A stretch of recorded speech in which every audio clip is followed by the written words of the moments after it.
Well, hello, good evening, whatever you want to call it. It is a special show of Checkers and Wreckers. For those who are new to VW Sports One and Checkers and Wreckers, I am the source.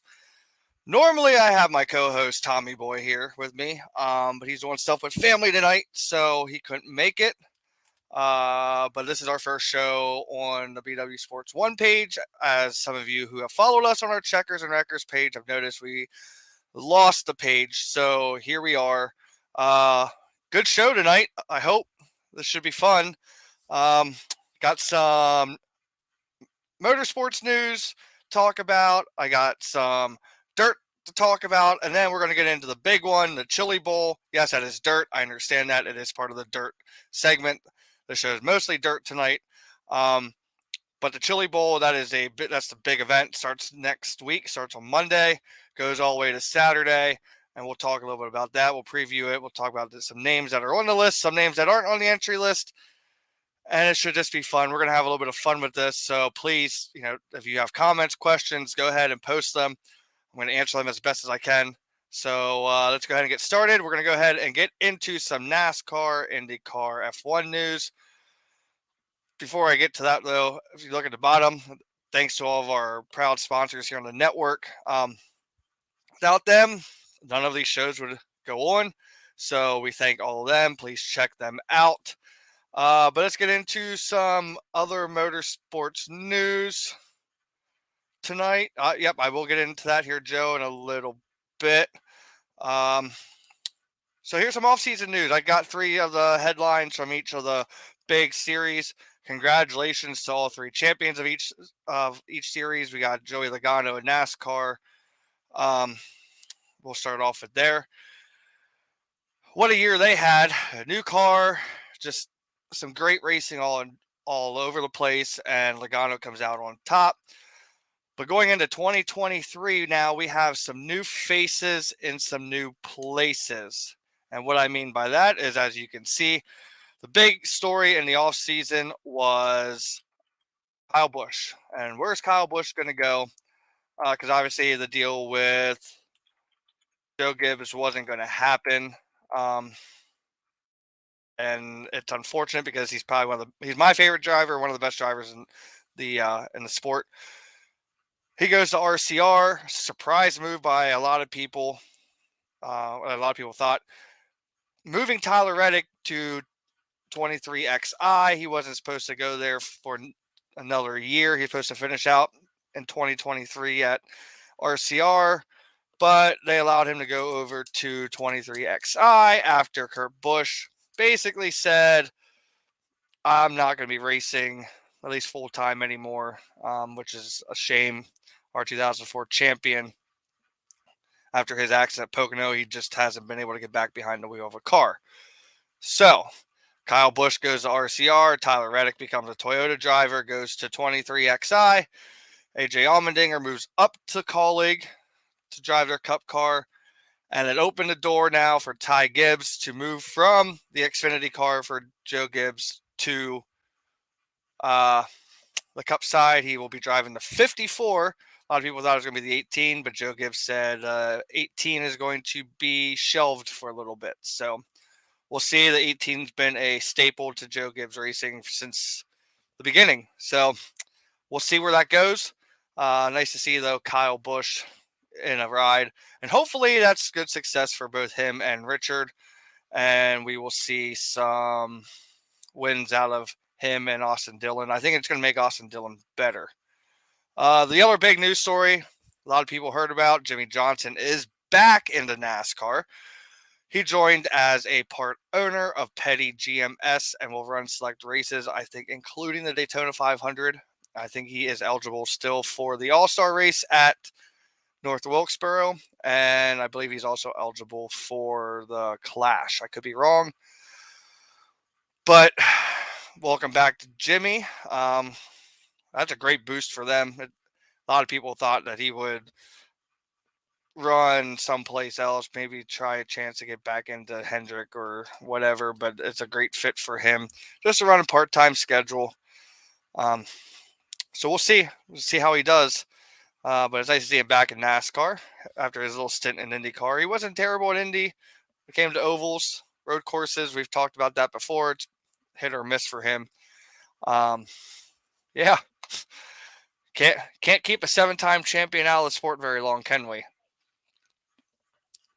So, last for the big news for me, anyways, is the SRX series. If you don't know what the SRX series is, it's a series that Tony Stewart started last year, bringing drivers from all over motorsports, IndyCar, um, former NASCAR drivers, your local short trackers, and cars that are made even with the help of Ray Evernham, and it's just some good old short track racing. So this year, the races moved from, I guess it was with CBS. Yeah, I believe it was CBS to Fox or to ESPN.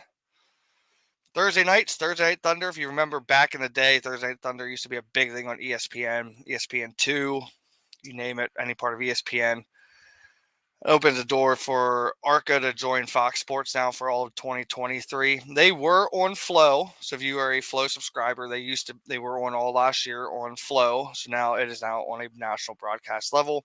Tim, to answer your question, I mean, I wouldn't say it brings them back to any prominence. Petty's, I was Petty is not the same as he used to be when he ran it as an owner. I gotta be careful how I word this. When as an owner, they've struggled. They've had some success. They've won a race or two here and there, but it's nothing to get excited about. For how long Jimmy's been out for, I still think he's got the talent, but it's not going to make them any more prominent than what they were. I mean, it's still a Petty name. It's just that he's teamed up now with Jimmy Johnson, so it should make it a little bit more interesting to watch. May help them sell a few more T-shirts than what they're used to, also. But yeah, so SRX on ESPN, that'll be fun. Like I said, and ARCA on Fox Sports. Basically, once the King left in any major role or winning ways went to. Yeah, for the most part. I mean, the guy won 200 races in the Cup Series alone, but it really, you're talking at a time where they ran 3-4 races a week. So, yes and no. They've won, I believe Eric Jones is probably the last one to win in that car. It's not a bad ride, but the way the cars are now, how even they are, it's all about talent. So we'll see how they do. Jimmy's got a chance to be a winner again, but he's not running a full schedule. I think he's only running like 5 races. I saw he said something about he wanted to do more time with family and spend more time around, since he's been away racing their entire lives of his daughters. So it works out that the schedule fits what Petty is looking at including for him. So we'll see. But I can't really answer that 100% for you, Tim.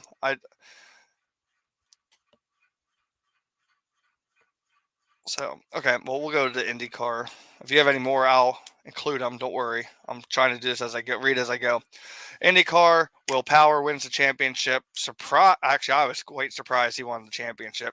Came back from trailing for part of the season and just went on a consistent run at the end and takes the championship. So congratulations to Will Power. 1 win, 5 poles, 12 top 5s, 13 top 10s.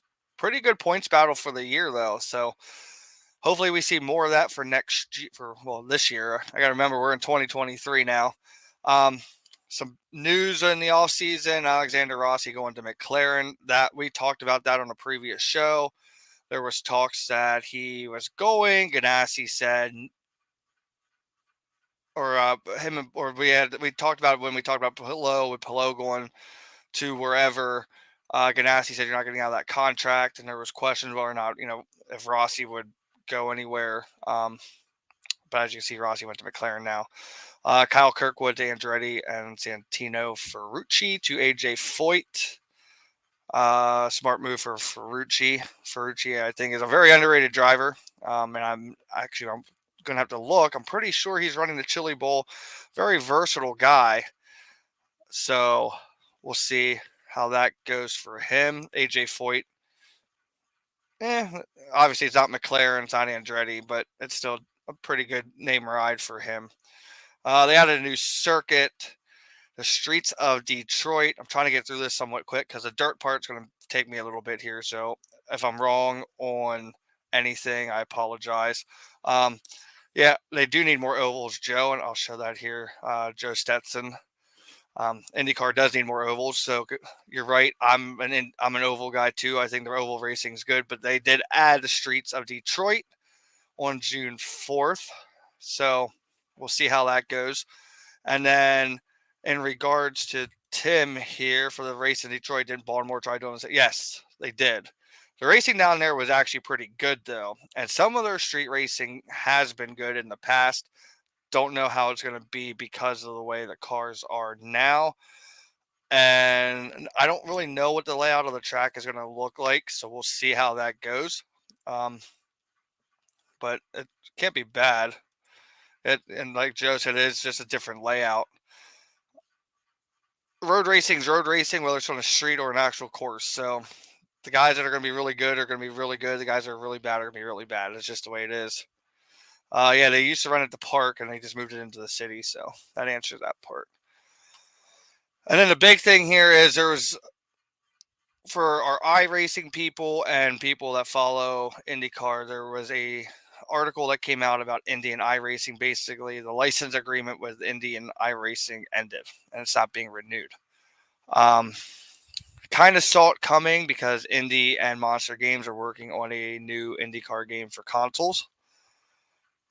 So basically, what this means is, in layman's terms, Indy runs these official big events that coexist with real life big races. So we got the Rolex 24, so we got the iRacing 24 coming up. We got the Daytona 500 coming up. iRacing will do their Daytona 500. Then they did an Indy 500 and et cetera, et cetera. So all these big races they were part of. iRacing will no longer do that for the Indy 500, and you basically won't be allowed to stream any races at Indianapolis involving the Indy cars, but they are still going to allow their car in series and the track on the game. You just won't see any officially sanctioned events. And actually, the iRacing Indy 500 is one of the largest events of the year that iRacing puts on. So it's a big hit for them, especially if you're an IndyCar guy and an iRacing guy, that you won't get to experience that part. But it is what it is, and it's just part of the world that we live in. If licensing agreements don't come to fruition, and there's nothing you can do about it. So it's a shame, but here we are. So we'll be getting a new IndyCar series video game. Not exactly sure when. Joe, if you know that answer, let me know, because I'm not 100% sure on that. I know it's coming to console at some point. So, and finally, we'll get into some F1 news real quick. Congrats to Max Verstappen. Surprise, surprise. He's your champion. Dominated the year. I think he had 15 wins, which is a new record. Most points scored, which is a new record. Just absolutely dominating fashion in Formula One. We got some new moves, or new drivers, and new places. Okay, so late 2023 is what Joe thinks is for the IndyCar game. I wasn't sure. I figured you might know a little bit more on that one. Oscar Piastri is moving up to McLaren for Formula One. Nico Hulkenberg is back in F1 full time, driving for Haas. Nick DeVries to AlphaTauri. And we've got an American driver for Williams and Logan Sargent. That will be fun to watch. We'll see how he does with Williams. Should be interesting. As a lot of people know, though, Daniel Ricciardo no longer part of McLaren. That's why Piastri's in that ride. Mick Schumacher no longer at Haas, which is why Hulkenberg's in that ride. So that's the two big name changes that moved out of positions. But Logan Sargent going to Williams full time for next year should be good. I kind of am excited to see how he does. George Russell did pretty well for what was given with Williams at the time.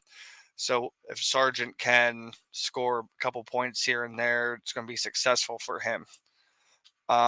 We were actually talking about this a little bit today as a group.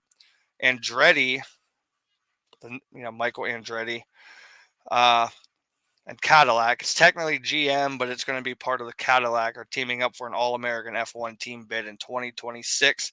It needs to be approved by the F1 and everybody involved for it to happen. We'll see. Honda is most likely for engines for that. It's Honda and Red Bull kind of just went their separate ways. So Honda's going to try and get back in at least. They might get in before then, but at least in 2026. Teamed up with Andretti.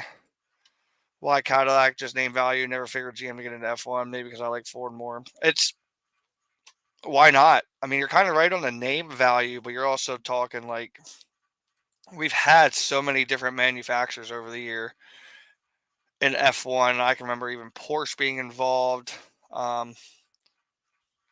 Lotus, and then they ended up going to IndyCar for a little bit. Yeah, it's kind of crazy to see that Cadillac's getting involved, especially with Andretti. And Tommy Boy told me who it was.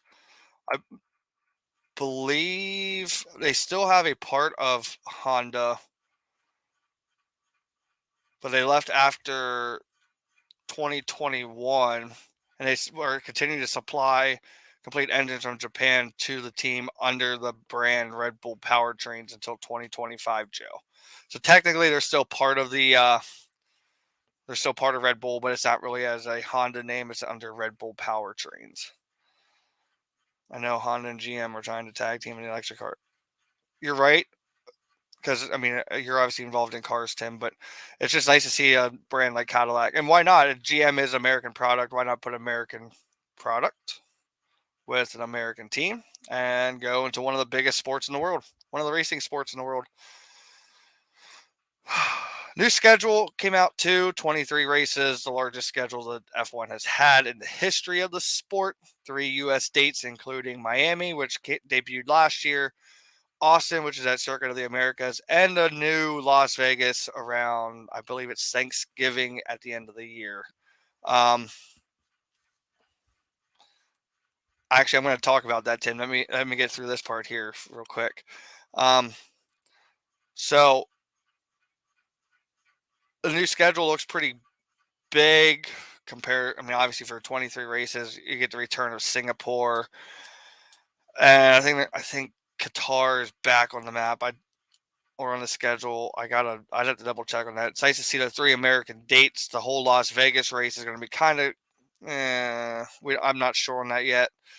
The layout looks decent, but you're running in the strip at Las Vegas, and it's just going to be a giant cluster and a mess. So I know China was trying to get back on. I actually just saw Joe comment the same thing. China's trying to get back on the schedule, so we'll see. And I doubt we're going to see a race in Russia anytime soon. So we'll see how that goes. Okay, so we'll go here. I'll pull this back up to Tim's point. Also, kind of shocked Honda isn't trying to get into NASCAR with Toyota already there. They're always competing with each other. There has been talks of Honda joining. Right now, I mentioned it earlier to people. I don't see NASCAR going with a 4th manufacturer just yet. I don't know if it'd be Honda either. There's just too much money involved amongst the 3 powerhouses of Ford, Chevy, and Toyota for them to justify getting a 4th in there. And the split would be awful. It's not like when Dodge came in, and Dodge was a power premier manufacturer for them. And you also got to find a sporty car that would fit perfectly with what NASCAR is trying to put on. Because right now their new car is, you can go to a dealership and buy our Chevy that we're racing on track at the dealership, and what we have for Ford and what we have for a Toyota. So they'd have to find a sportier car for Honda to get involved. I can see it coming. This just not anytime soon. So we'll see on that. Yeah, they could run the Accord, but you're talking like at this right now, it just doesn't fit what they're looking at. And you're talking with the money involved and stuff. I understand Honda could do it, but it's just I don't think there's interest from the fans and the interest from the NASCAR teams and the interest from NASCAR itself to expand to a fourth manufacturer like that. There's a lot more than just saying, "Hey, we're going to sign on the dotted line and we're going to join your series." Like there's a lot of logistics involved. It took Dodge a little while of planning to get in, and when they got in, they had some success and then they backed out. So if Dodge could come back, they could bring the Challenger. I mean, there's plenty of opportunities for a fourth manufacturer, but I don't think you're going to see it anytime. That's Kirby's a Toyota, but that's Honda's only main sedan. They won't run a Civic. Yeah, you're right, but I'm just saying there's just not. I don't think their interest right now is there for four different manufacturers, but we'll see. Times are changing. They've talked about NASCAR going electric over in the next several years and having their own electric series. So we'll see how that goes. We're gonna get out of this part though, because I know what there's a lot of people that are going to tune in for, and we're gonna get into what I know, and that will be the high limit World of Outlaws, dirt side of everything. Um, for those that don't know, the High Limit Series is a series put on by World of Outlaws champion Brad Sweet and Kyle Larson. They're related. Kyle Larson's married to Brad Sweet's sister. So they put on the series. It's midweek. It's supposed to be high paying races, and I'll pull up the schedule here and I'll show you. With that, there's some conflicts involved because the World of Outlaws are an exclusive series. They want you to be exclusive to them, and they want you to run their series only. So here is their schedule. I'm going to talk about this a little bit. That's why this is going to take a little bit of time here. Some changes that they made this year on the schedule. They actually got rid of the March California swing. From my understanding, a lot of teams did not want to do that swing. It's just a waste of money. They're out there for like 2 months and barely get any racing in at times.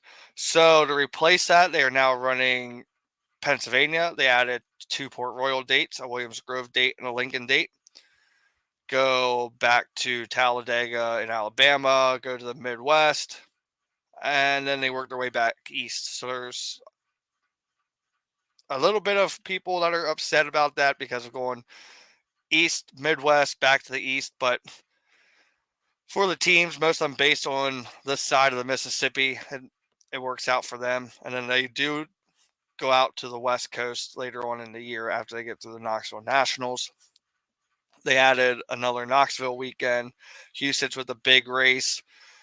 But the big one, Eldora, as some have heard, the Eldora Million is not a late model race this year. It is now a sprint car race. It is not sanctioned by the World of Outlaws, but it will be part of the World of Outlaws swing in July.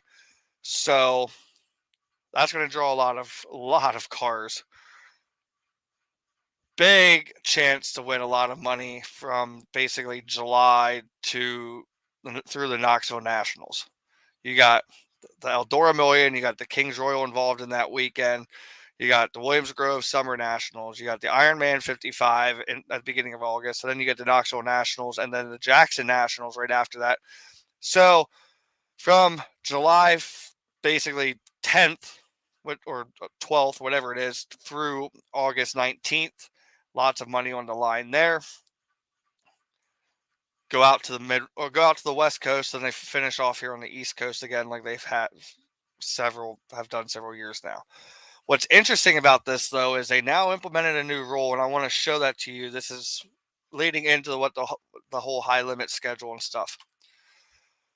The points fund for the World of Outlaws in 2023 increased. So the winner of the championship gets $200,000, second 120, third 80,000, etc., etc. This exclusive bonus that they're offering is for anybody who basically runs the schedule from start to finish You're paying platinum member. Wherever you finish in points, that's the bonus money you get out of that. And that's how I'm taking it, and that's how I understand it as it's going to be. The Outlaws have came out and said you are allowed to run no more than 5 non-sanctioned races of ours, but you lose that bonus if you do that. So keep that in mind. Yeah, no Bristol anymore. They got rid of that. That could change though. I doubt it, but that was really a great race anyways. A lot of the racing there was boring, especially for the sprint cars. It was just too fast. Late models and stuff put on a great show, but just the sprint cars were just too fast, and it kind of ruined it. So I'm just going to use this for an example. So like Brad Sweet was your champion. He had a $200,000 payday. Let's say he ran every race. It's $350,000 total. Nice payday for the champion.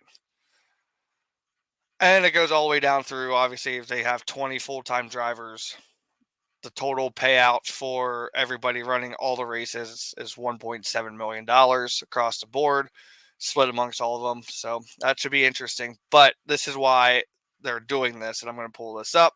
This high limit series, it is going to be absolutely awesome. And there is points involved in this, and I don't know what the points payout is at the end of this series.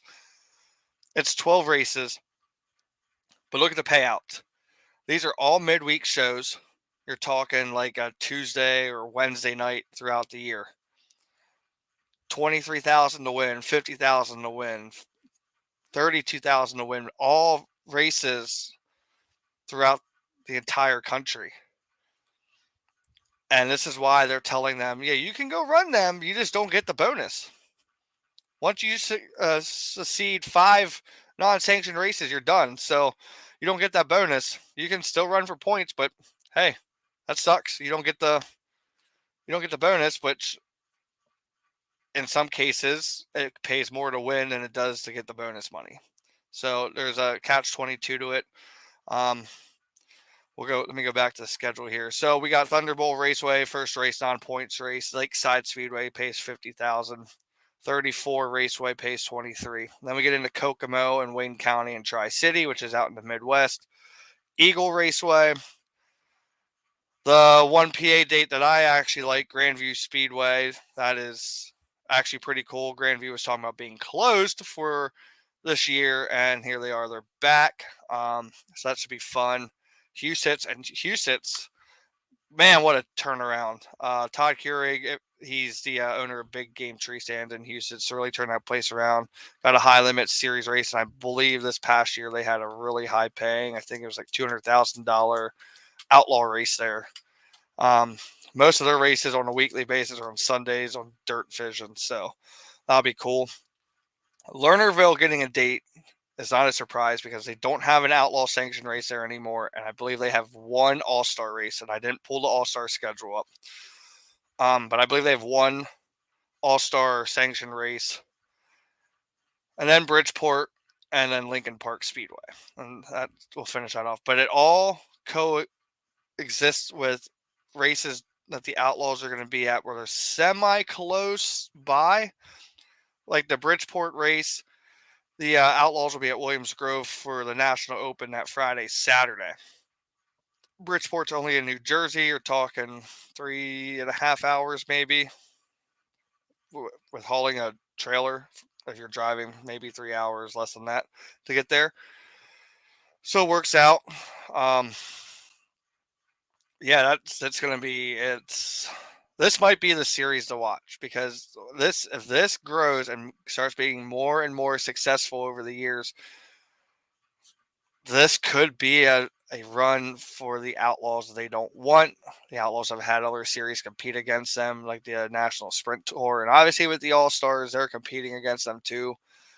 All-Stars are more regional, but for a national level, the High Limit Series could be a series that down the road might give them a run for their money. Now, are we going to see 90 races out of them like we do the Outlaws? Probably not, but I would be very afraid if these guys expand past 12 races after this year. and see where teams go, because guys are gonna want to go where the money is. If the money's here for the uh, high limit series, why not? I wish Millbridge would bring in a lot of drivers, but it's more local.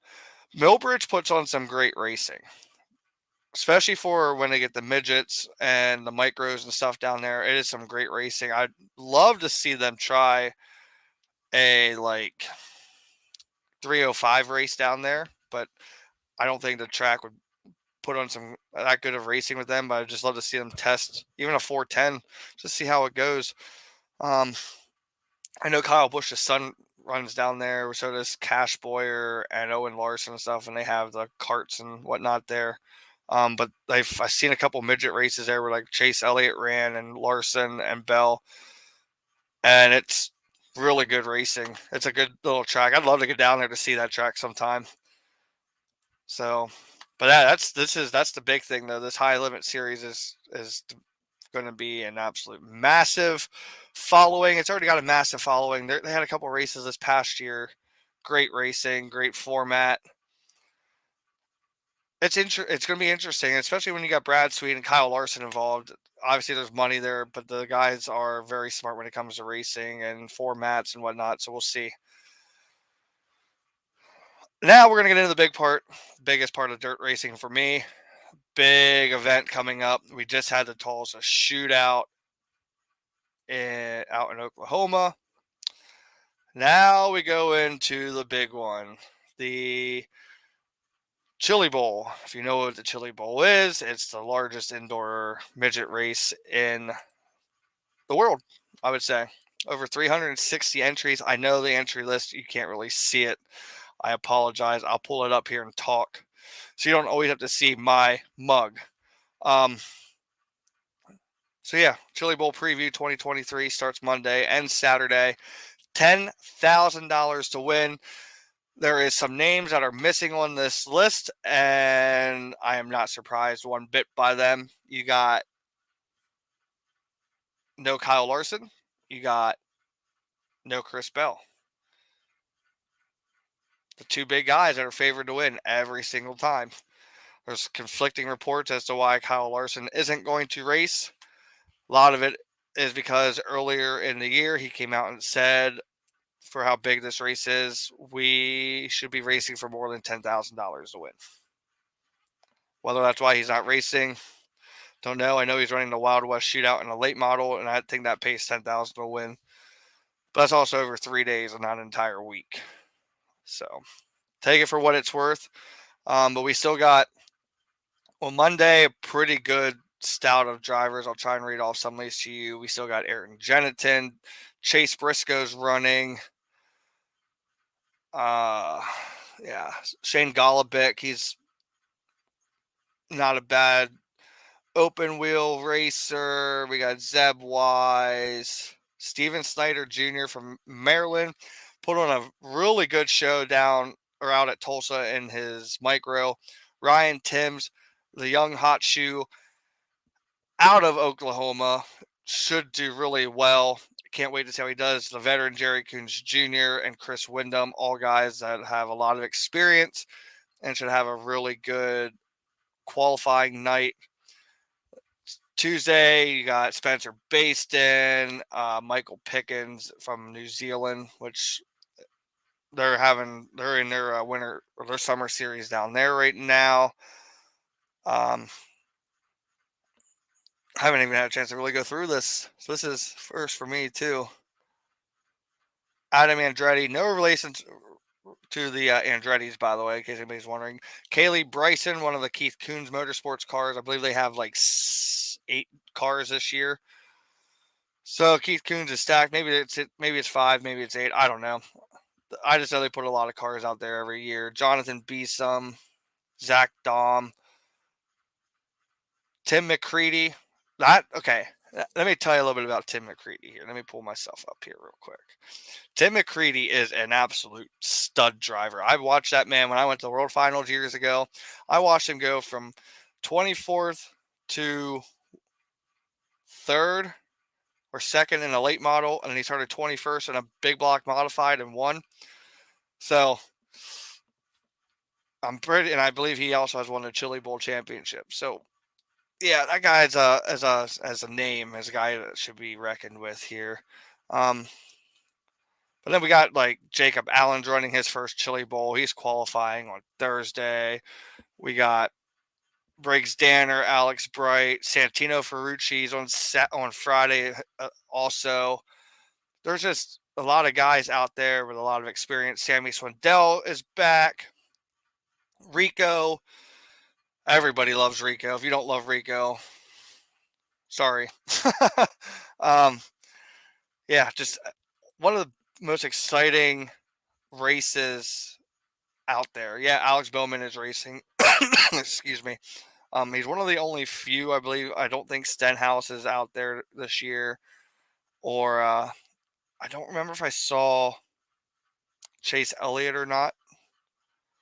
So I'd have to verify on that, but I'm pretty sure that most of those guys aren't. Um, so we'll see how it goes. If you're not familiar with the format of this, it's all passing points. So basically, you will start wherever in your heat race, and then you go, and wherever you finish, you get points for that. Then they lock you in based on your points for that night. So your C main races are whatever positions and points. Then your A qualifying races, it's 4 races, top 16, and combined passing points to the A. And then they balance the rest between 2 B mains. They do the B mains, then the A main, and that's how each night goes. So every night you get basically a full night of racing. Each car that's in that night of racing gets a chance to qualify, go through, get your passing points till you get to Saturday. Saturday's format, after it's all said and done, all the points get totaled up. Your races are lined up then based on points positions at that time. So right now they're projecting all the way down to an O main. If any more cars enter or show up, could be more. You go O main, N main, M, L, K, J, all the way up through to the A main. They do a pole dash that determines obviously the pole position for the A main. And I believe the top 10 in points are the ones that get locked in after it's all said and done. And they're the ones that race through the pole dash. Could be, I could be wrong on that, but the pole dash procedure is pretty cool. Each of the races will have 4 cars and be 4 laps. Preliminary night winners will draw for positions 1 through 5. Runner-up will draw 6 through 10. So it's top 2 in each qualifying night get in. So your winner gets automatic in and will get the chance to draw for 1 through 5. Second place will draw for 6 through 10. And it's just basically a race at that point on who starts on the pole. It's kind of like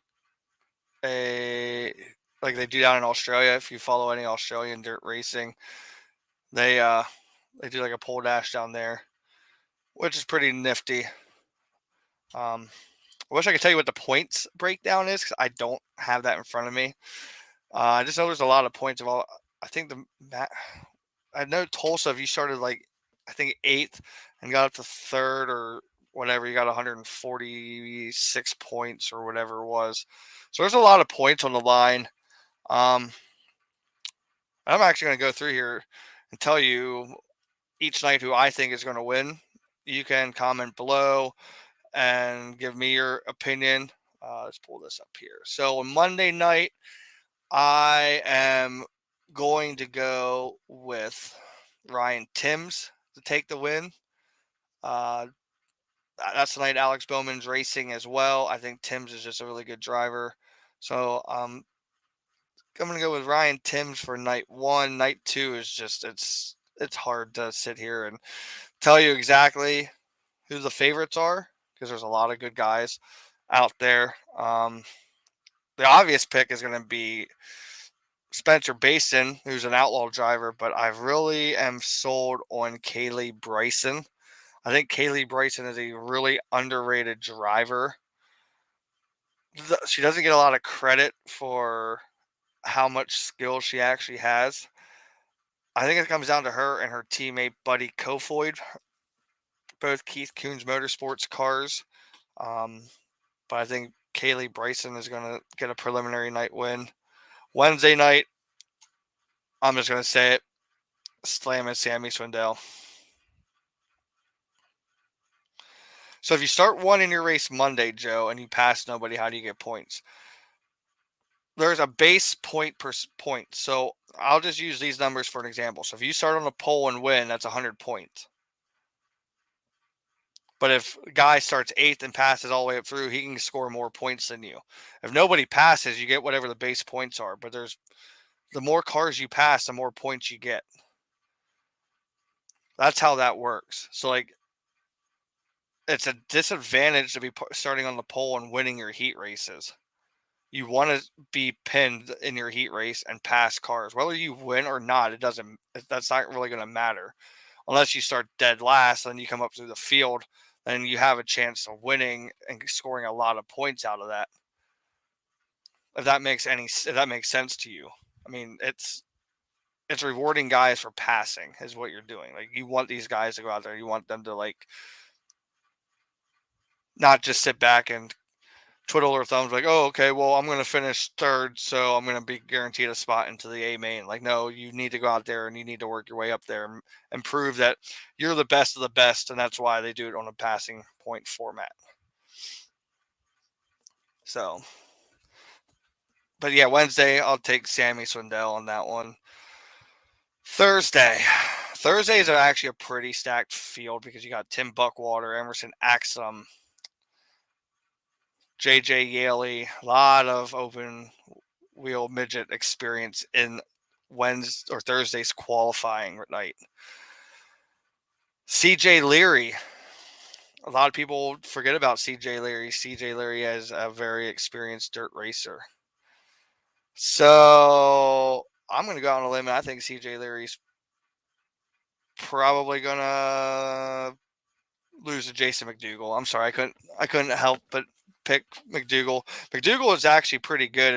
If you watch past Chili Bowls, McDougal was the one 2 years ago, went through like the I main and got all the way up to the C main and got wrecked at the very end to qualify into the B main.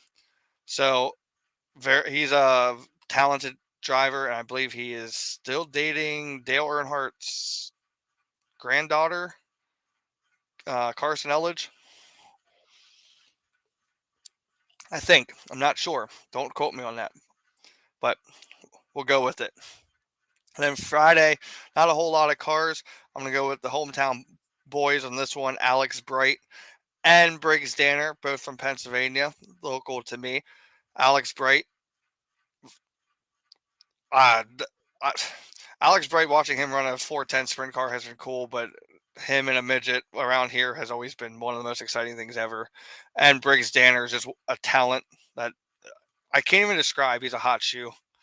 So yeah, I know Logan Seavey's in Friday night. Logan Seavey is some of the best, but I can't root against the hometown boys on that one. I got to go with the hometown boys. Then overall champion, I'll say Sammy Swindell probably wins overall, just because there's not really anybody with that much experience and that many victories to go up against him. So Sammy Swindell with the Chili Bowl championship again. Can't believe I'm saying those words. Great question here. If you want to watch this, it's on Flow starting Monday. In the years past, they've had I believe the B main and the A main on Mav TV, but not this year. Everything is all on Flow. So if you have a Flow subscription, you'll be able to watch, and I'm sure there will be a replay of it on Mav at some point. But tune in to Flow Racing Monday night. and I believe it's 8 p.m. Eastern time. Or no, so the 4 p.m. Eastern time, I believe is when the hot laps start. Unless it's local time, then it would be Central. So then it'd be 5 p.m. Just trying to read it off their website here, but everything starts at 4 p.m. So probably 5 for East Coast, 4 Central, or whatever else. And then Saturday, it's an early day. Everything starts at 9:30 a.m. for hot laps. O Main starts at 10:15. Curfew is 11, so they have to get the race at least started by 11 p.m. So hopefully that breaks it down there for you, Joe, on how to watch. Uh, I did one. I was going to talk a little bit about the All Stars. I forgot to bring that up though earlier. They are less trips to Pennsylvania this year, more trips to the Midwest. USAC schedules are out. Little disappointed in their schedule, so I really didn't want to talk about them too much this year. More so, just wanted to talk about the Chili Bowl, the High Limit Series, and the World of Outlaws. I think it's going to be some great dirt racing this year. PA Speed Week schedule came out. If you followed us on Checkers and Wreckers for this past year, I did the PA Speed Week as much as I could. I'm doing it again. Hopefully, I will be giving you some good video, pictures, and whatnot. That'll be fun. That's a long, grueling week as a fan, and I know it's hard on the race teams too. So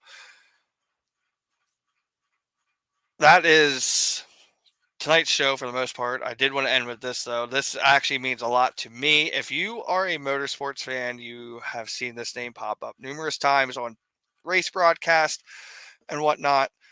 And I'm going to talk a little bit about his entire class that's involved with him, but I wanted to big congratulations. I didn't type out the name because I want to go through it. So the National Sprint Car Hall of Fame, which is based in Knoxville, Iowa, it's right at the Knoxville um, race racetrack, has their Hall of Fame induction, and the class of 2023 was announced. And a congratulations goes out to the drivers that were involved: Ken Hamilton, Chad Kavanaugh, who was a 6-time All-Star Circuit champion, 2 Ohio Speed Week championships, 4th of the series in A main starts, and a Kevin Gobrecht Rookie of the Year with the World of Outlaws. Corey Kruzman was a very successful non-winged world champion. Um, let me go back. Ken Hamilton built the Pink Lady Sprint car, which marveled fans in the West and Northwest for almost 50 years.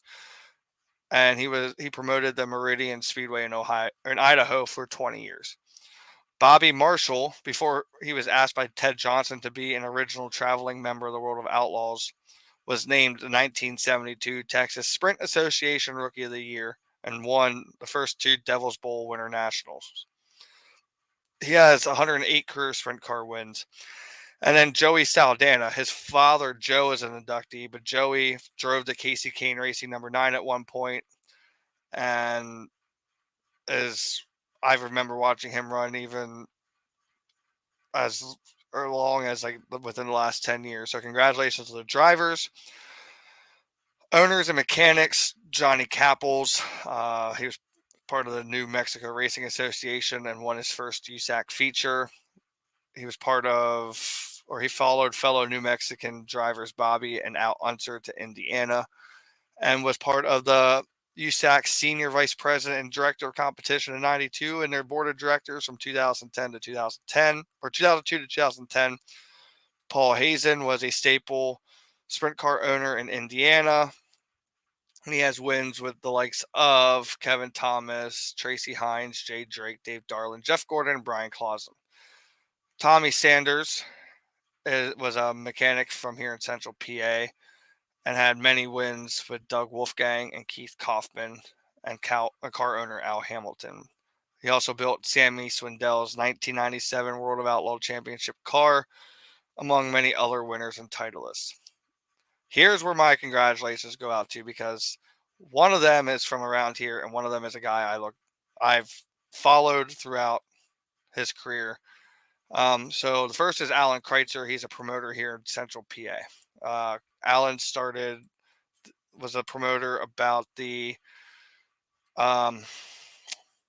Silver Spring Speedway, which I grew up around, co-promoter at Williams Grove, co-promoter at Sealands Grove, and co-promoter and co-owner at Lincoln Speedway from 93 till now, and is actually the promoter of Pennsylvania Speed Week. And Ralph Shaheen. Most of you would know Ralph Shaheen because he did a lot of play-by-play for TNT and Speed Channel and is now through Speed Sport. He does a lot of their flat track racing stuff. Ralph is an awesome guy. I got to run into him at Williams Grove the one night when they were doing flat track up at Port. Big congratulations to them. Big congratulations to the rest of the Sprint Car Hall of Fame inductees. And Joe, I didn't forget about you on that one. The Rolex 24 starts in 3 weeks. I'm going to try and get something together to do the Rolex 24, talk about that. Maybe even try and go on while that is going on, because I try and follow it for all 24 hours. It's long, it's grueling, so we'll see how that goes. And Supercross starts on Saturday. I don't really know much about Supercross, that's why I didn't talk about it, but I promise we will get into Rolex 24. I'm not going to try and do anything during the Chili Bowl because I'm going to be enjoying that. I'll be posting probably about it, so follow along on that. Whether I can get to a video or not on it, I'll let you know. But I'll definitely do a video or a live for the Rolex 24, whether it's during the race, before the race, whatever it is. I'll make sure if you want to jump on, we can talk about what's going on, what the Rolex is, and whatnot. But it'll be fun. This was the first show back that we've done in a while. I know we've been MIA between life and our page getting absolutely taken over, and there's nothing we can do about it. This is the first opportunity we've had to actually do anything. Hopefully, I get a show here with my co-host because, everybody loves Tommy Boy. Not everybody loves the source, but it's okay. I bring the dirt to the table, and that's what I wanted to bring to you guys tonight. Please check out all of our partners here at the bottom of the screen. Without them, we wouldn't be what we are as a network. Also, please check out all of our other great shows that are around. We have the Dukes of Football. They had a great show last night talking about the National Football Championship game. State of Basketball, I'm sure they'll have a show here soon. Super Kicking It with Steven, our wrestling guru, puts on a really good show here for us, just a bit outside, and the baseball guys. And also, please check out Southern Indiana Combat with Dan and everybody there. That it's going to be a great for everybody involved, the networks, the fight scene, everybody like that. I can't thank Dan enough for getting us involved with that, because I follow MMA enough that I think it's going to be great to watch, and it should be absolutely a blast. So please check out all of them, all of our sponsors, and give us a like, follow, share. Tell your friends about us. Tell everybody about us. This is your all network sports place. If you want to know everything there is about sports, we're here and we're not going anywhere. So till next time, I'm the source. Thank you for tuning in. Don't forget Chili Bowl Monday. I want to hear your predictions. Comment on the video. Comment on our page. I will post whatever each night. Just let us know what you think if you're enjoying it. And thank you for tuning in. I appreciate each and every one of you.